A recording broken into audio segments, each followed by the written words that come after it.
Hey everybody, got another mod here for you. This is the 6-string semi-hollow body. This guitar started life as a Glarry. I think I paid, something like $110 for this thing on eBay. And it's a T-type, and it's a real semi-hollow body. It originally came with 3-saddle bridge, and used to say Glarry on the headstock. Let's see. Basically, it's a natural finish. It is really pretty, and that's the reason why I got it.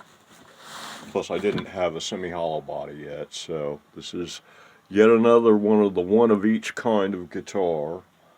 Now I've got a 6-string semi-hollow body, and as you can see, it's a real pretty guitar.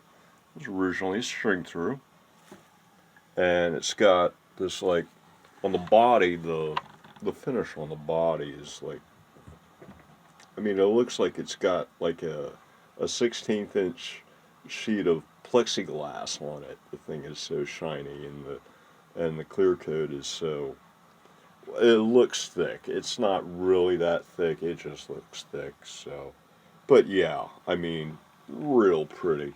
So you see one of these, you might want to consider picking one up, man. I mean, they're decent guitars. It's like any of your low dollar guitars that you get off of eBay. It's not going to have, real nice frets, especially up at the top end. Not really nice fret ends, and it's not rolled or anything like that from the factory. So, but I mean, it's like, CNC is a great equalizer these days. And if you want the specs, you can go look it up. It's like, maple neck and all the usual things.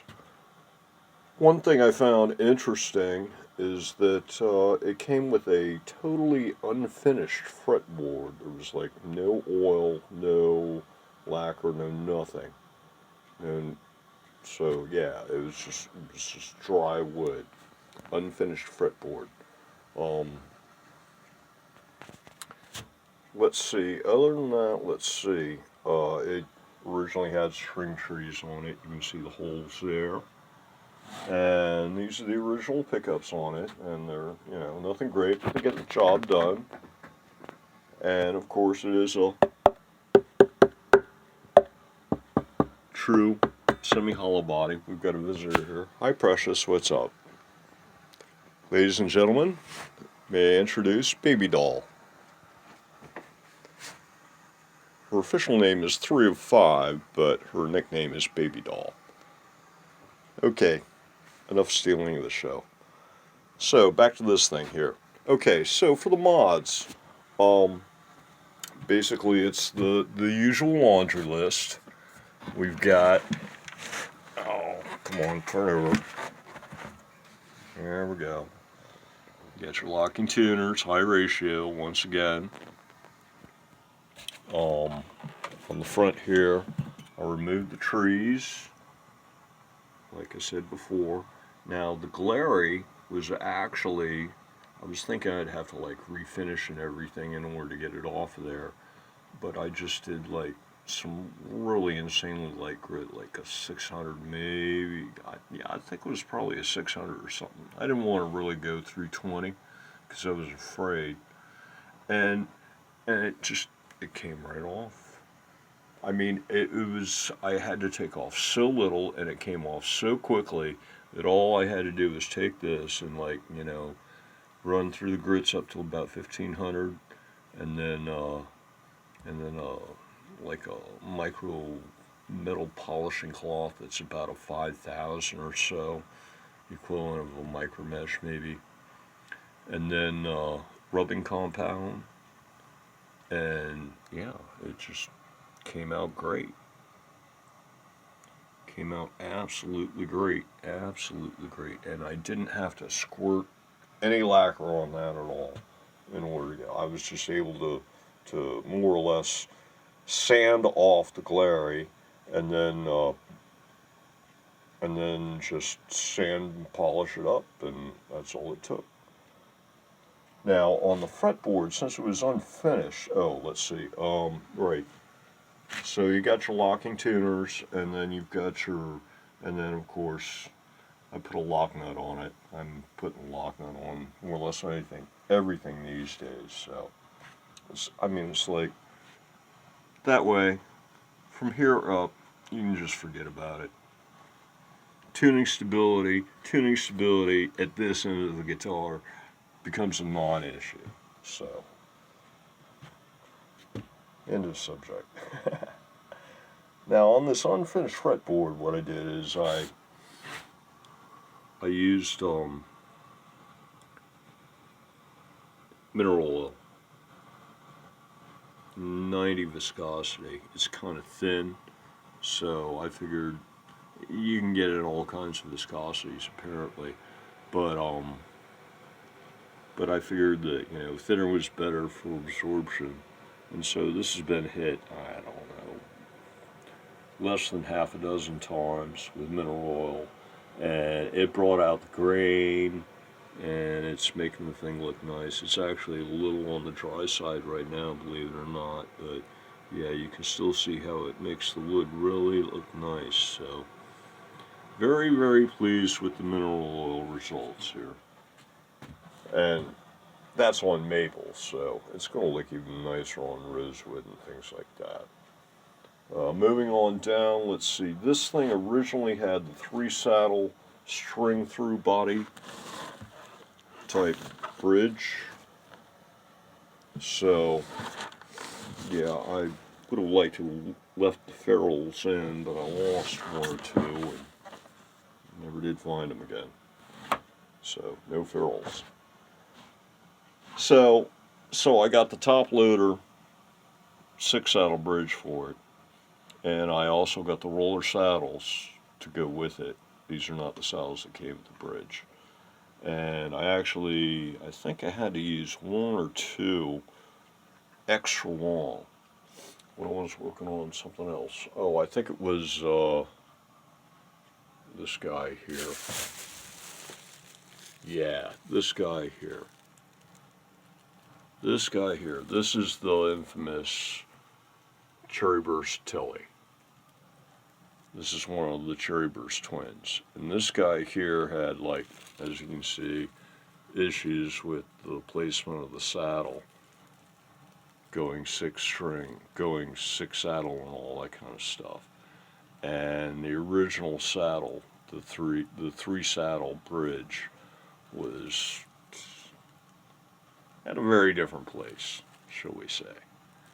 So here I actually had to go and order longer machine screws that would, if you look, these are actually, because the thing had 3 saddles on it, and the screws were just incredibly long. I mean, the saddles were sitting up here, and so the screws were like an inch long, an inch and a half long.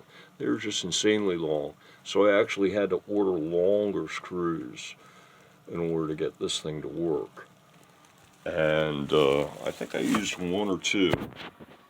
I think I might have used 2 on this one here in order to get it to work out okay. You can see how the 6-saddle bridge did not go at the same position as the original 3-saddle bridge, and I actually had to notch the original pick guard in order to make it go, and I had to go halfway through a screw hole there and leave that screw out, which, I don't know, I suppose I could try to fill it with something, but I don't know, for the moment I'm leaving it. I probably should have tried to round it that corner a little bit better on that pick guard, but live and learn, right? God's in the details. Someday we'll all be Ben Crow. Okay, so, yeah, that's when it came time for me to learn how to build guitars. That's who I watched, was Ben Crow. So, let's see, what else I got going on this thing. That's actually, like I said, this is the original pick guard, and what do they call it? It's mother of something. Mother of toilet bowl. Mother of toilet seat. Yeah, that's what it's called. I put a silver switch selector knob on it. It already had the silver knobs on the other two there.